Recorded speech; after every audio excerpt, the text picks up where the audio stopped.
Hello, everyone, and welcome to HD by Z. My name is Juji, and I'm a human design reader, coach, and workshop facilitator. And I wanted to talk to you today about something that I call radical clarity. And I wrote a post about this recently on my Instagram. Check it out. But one of the things that I want to clarify about radical clarity is that it does take time to unfold. So, one of the things that I notice when giving someone their introductory reading is that they get a really beautiful glimpse of themselves, their purpose. They now have language for a lot of the things that they've been feeling their whole lives. And then over time, as things unfold and as they progress in their process, there is more and more clarity that has the opportunity to unfold. But what's radical about it is that there is a point where you just feel so firmly rooted in who you are that things that used to really affect you, conversations that used to really bother you, feedback that you really didn't like in the past, suddenly doesn't affect you the way that it used to. Suddenly you have more of a sense of self. You have a sense of self-trust. And so you become much more unshakable in that way. You become a lot more self-reliant in that way. And the thing that really came up for me today is that today marks the 3-year anniversary of me packing my things and leaving my first husband. And the reason why this is significant is because there was a lot leading up to that. There's no such thing as like an overnight divorce. It takes a long time for two people who had committed to one another to make the decision to separate themselves, to separate their lives from one another, when so much of their identity has been wrapped up in the fact that they were in partnership together. And I remember the day that I had radical clarity about the situation. It was about 2 weeks before I left.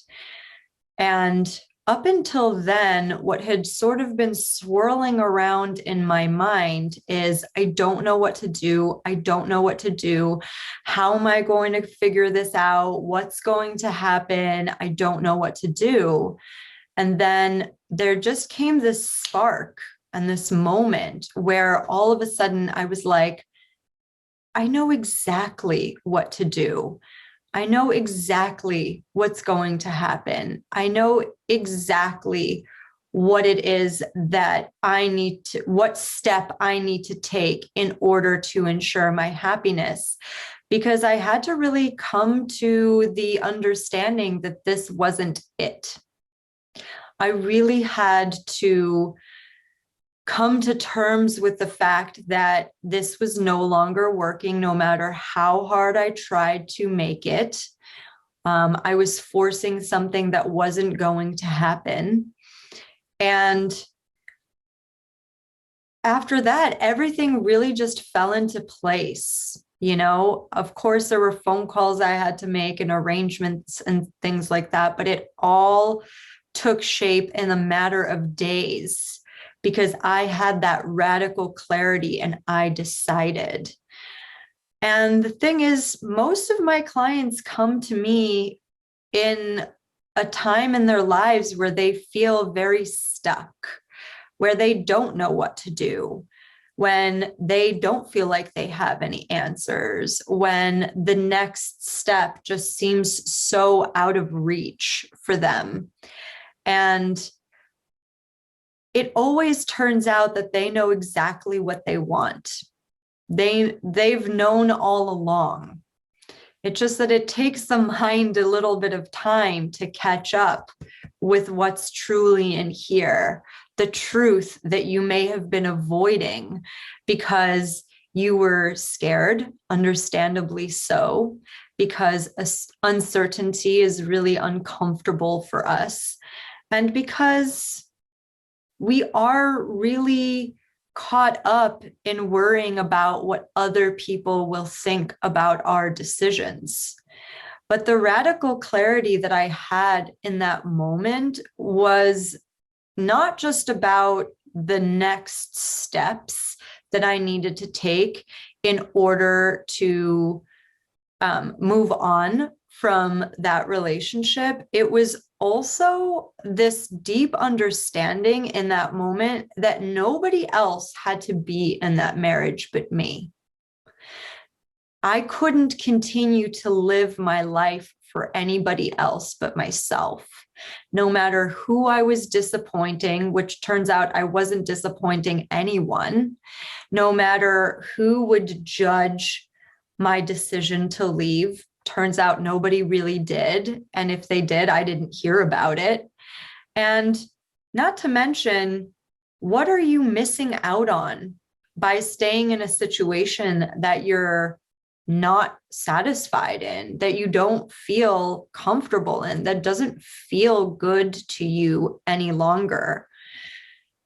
And this is true for everything in life. It really is. We have this expectation of life as we mature that it's just going to keep getting harder and harder and harder. And so we accept the things that are really uncomfortable because we think that's just the way life is. Life is hard. Life is difficult. Life is pain. Life is suffering.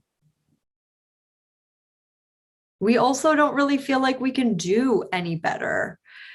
But I'm sitting in such a different place than I was 3 years ago. And 3 years seems like a very short amount of time, all things considered, but so much has happened in that time.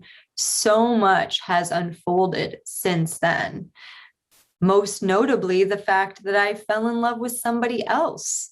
And I've created the kind of relationship that I've always dreamed of having that was not available to me previously. And that also has to do with my approach to relationships, which has everything to do with how I've learned to love myself and what my expectations are in a partnership. But I know that I wouldn't be sitting in this place had I kept myself small, had I remained in a state of stagnation because it was my comfort zone. So I invite you to take that leap of faith. I invite you to explore who you really are, because underneath all of that conditioning is somebody full of joy, full of magical potential, full of, you're somebody who is capable of so many things. It's only a matter of reaching that person. It's only a matter of sorting through who you're not, discovering who you are, and then living that every single day, which takes time. It takes effort. It takes some guts. It does. But I've seen my clients shift their lives so drastically. And it may not even seem so drastic to the people around them, but they know on the inside the shifts that are happening. And to them, it is a radical difference in the way that they show up, in the way that they interpret things, in the way that they just are in the world. And it's wonderful to see that unfold. I feel so honored to be a part of that kind of journey for people. So I truly invite you to come take that first step with me. My intention is to deliver this knowledge to you in a way that is kind, in a way that is humorous, in a way that is empathetic to the human condition, because we all have these conditioning elements put on us. It doesn't matter who you are, where you came from, what your background is, who your parents are. We've all been conditioned in one way or another. And so I just honor that we are all on this journey in such a unique way. And that is what human design is here to show you, so that you can live a fully expressed life, not on anybody else's terms, but on your own. Thank you so much for listening. I really appreciate it. Have a wonderful day.